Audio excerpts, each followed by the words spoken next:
Hello and welcome to another Bible in the News. This week we review Russia's scary new weapons which will be ready for use in the next 2 years. The nations are indeed preparing for the great conflict of the latter days, as we would expect from Bible prophecy. This is Matt Davies joining you.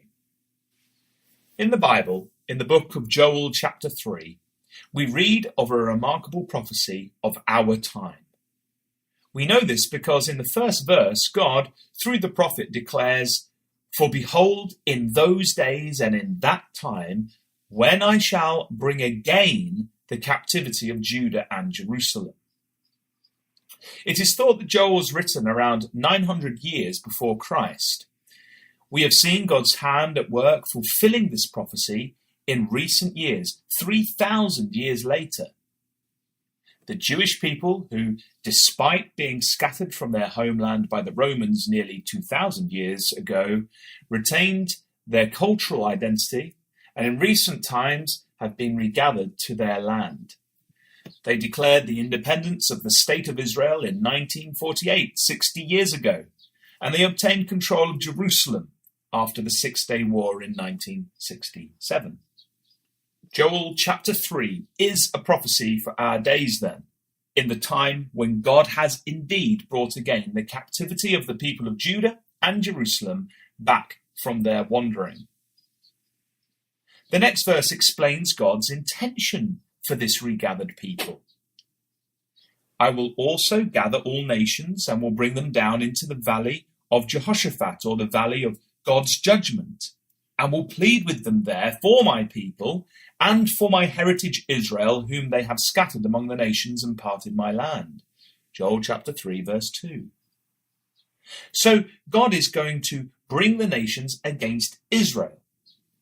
This does seem counterproductive. Why would God restore Israel in order to then bring the nations against them? Well, the answer is in the verse. He will plead with them for his people and his heritage Israel. The people of Israel are set to become the center of an international controversy. They will be attacked by the nations, but then God will act in defense of his people. The grand point of all this is recorded later in the chapter. "The Lord Yahweh also shall roar out of Zion and utter his voice from Jerusalem, and the heavens and the earth shall shake. But the Lord Yahweh will be the hope of his people and the strength of the children of Israel. So shall ye know that I am Yahweh your God, dwelling in Zion, my holy mountain.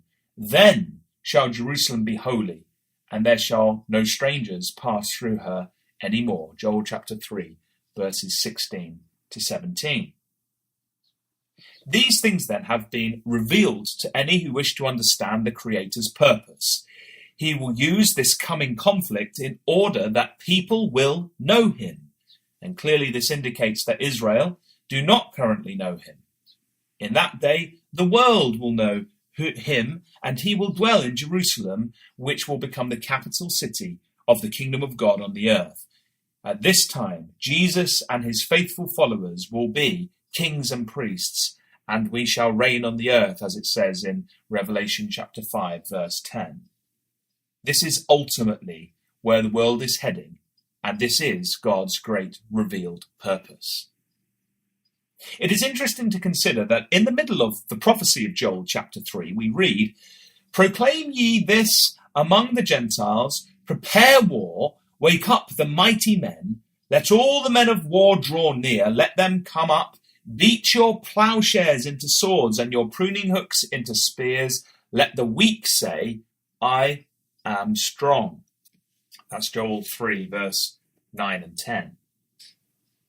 So we can expect, after the regathering of the people of Israel, a preparation for war that involves resources being spent on developing weaponry.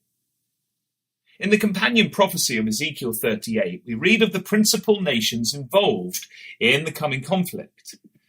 The main leader of the attack, we are told, is Gog, who is the Prince of Rosh. Rosh is an ancient name for the people of the Rus, we now call the Russians.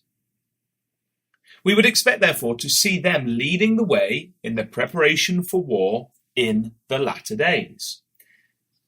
This week in the news, we have once again read of Russia's preparations for war. CNBC reported on the 24th of May that, quote, Russia quietly conducted the world's longest surface-to-air missile test, end quote. In this report, it stated, quote, Russia quietly conducted the world's longest surface-to-air missile test, according to sources with direct knowledge of US intelligence concerning the weapons program.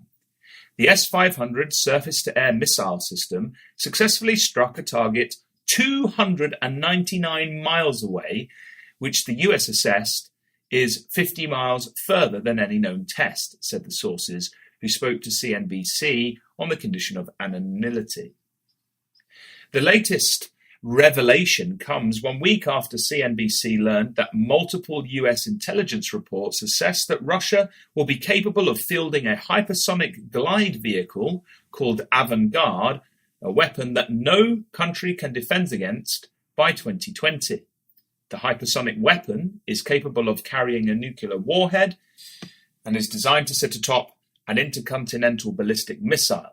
Once launched, it uses aerodynamic forces to sail on top of the atmosphere, end quote.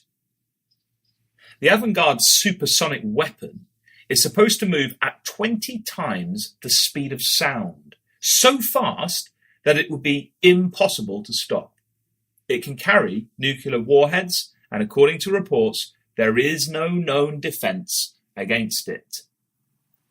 On the 19th of May, Russia Today ran an article entitled, quote, New ICBM in 2020, Hypersonic Glider in 2019, Putin outlines nuclear deployment plans, end quote.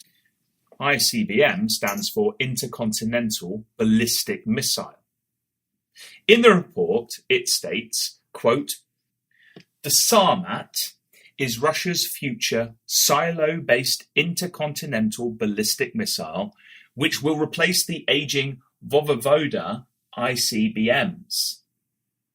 The new weapon is said to have extended range, which allows such missiles to reach US territory from the south, where they cannot be stopped by anti-ballistic interceptors deployed in Alaska. The Avangard is a nuclear warhead, which can glide through the atmosphere at hypersonic speeds that make it virtually impossible to intercept with modern and near-future technologies. The Sarmat is expected to carry Avangard gliders. Both weapon systems were showcased by Putin in March during a key policy speech.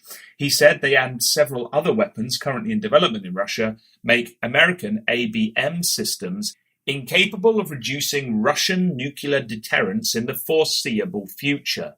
He said this means that Washington's decades-old effort to tip the strategic balance with Russia in America's favor has failed, end quote.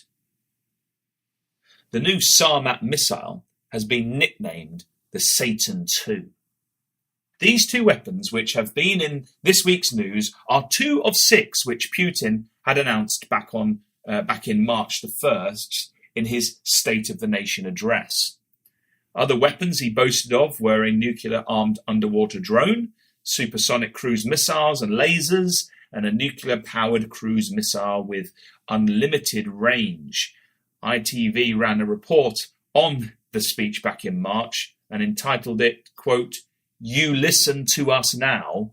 Putin boasts of Russia's new invulnerable nuclear weapons, end quote. We can indeed see, then, the signs of the ramping up of efforts to be ready for war, with Russia leading the world now with its superior weaponry. Back in Joel chapter 3, we read of the preparation for war, and that men would beat their plowshares into swords and their pruning hooks into spears. And in a complete reversal of the prophecy of the preparation to war, we read of the following in Micah, which speaks of the aftermath of the conflict. And he shall judge among many people and rebuke strong nations afar off, and they shall beat their swords into plowshares and their spears into pruning hooks. Nation shall not lift up a sword against nation, neither shall they learn war any more, but they shall sit, every man under his vine and under his fig tree, and none shall make them afraid, for the mouth of the Lord Yahweh of hosts hath spoken it. Micah chapter 4, verses 3 to 4.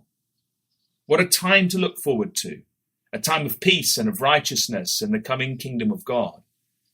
As we see the signs of the coming conflict unwittingly being set in motion by the powers of men, let us never forget that it is God, the creator of the heavens and the earth, who is in control of these things and who has a purpose which he will fulfill. Therefore we watch and wait for Christ's return, knowing that it is our lot to wait patiently as God calls out of the Gentiles a people for his name, who will be part of that coming kingdom. Acts 15:14. In the Psalms we read these words: rest in the Lord Yahweh, and wait patiently for him. Fret not thyself because of him who prospereth in his way, because of the man who bringeth wicked devices to pass.